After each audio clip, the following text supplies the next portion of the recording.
तो चलतु सांग मैंने अंकल आंटी सह ଯିବା ଇସ୍କନ ମନ୍ଦିର ପ୍ରସାଦ ସେବନ କରିବା ପାଇଁ। ଆପଣ ମାନେ ଭାବୁଥିବେ କୋଉ ଅଙ୍କଲ ଆଣ୍ଟିଙ୍କ କଥା କହୁଛନ୍ତି? ଆରେ ମୁଁ ଆଣ୍ଟି ଆଉ ବାବା ଅଙ୍କଲ ତ ଏଇ ଭିଡିଓ ମାଧ୍ୟମରେ ଆପଣ ମାନଙ୍କୁ ଇସ୍କନ ମନ୍ଦିର ବୁଲାଇବା ପାଇଁ ଆଣିଛି। ଆଉ ଆପଣ ମାନେ ଗେସ୍ କରିକି କୁହନ୍ତୁ ଏଇଟା କୋଉ ଜାଗାର ଇସ୍କନ ମନ୍ଦିର। ଆଉ ଯଦି ଜାଣିପାରିବେ ତାହେଲେ କମେଣ୍ଟ ମାଧ୍ୟମରେ ନିହାତି ଜଣେଇବେ। ଚାଲନ୍ତୁ ଏବେ ଟିକେ ମନ୍ଦିରର ଆଳତି ଦେଖି ନବା।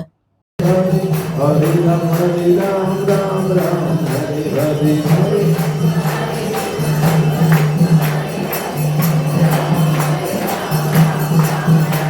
Hare Krishna Hare Krishna Krishna Krishna Hare Hare Hare Ram Hare Ram Ram Ram Hare Hare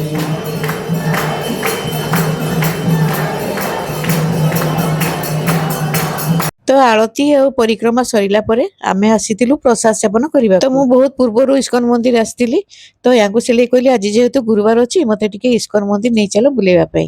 जेहेतु मंदिर आस्तिलु प्रसाद न खाई केमती जीवु तो चलंतु देखिबी हम प्रसाद थाले कोन कोन थिला। अन्न डाली रुटी पांपड़ खटा घांट छोले तरकारी आउ पायस। तो आमे प्रसाद खाई सारी आस्तिलु टिके कैंटीन एरिया को जोटी बहुत प्रकार मिठा स्नैक्स सब रकम मिलुतला। देखिकी आश्चर्य गली सेठी थिला मंडा पिठा आरसा पिठा काकरा पिठा देखिकी खाली लुभ आसी जाउतला। दिनटा मोर एते भलो जीव बोली भाबी नथिली।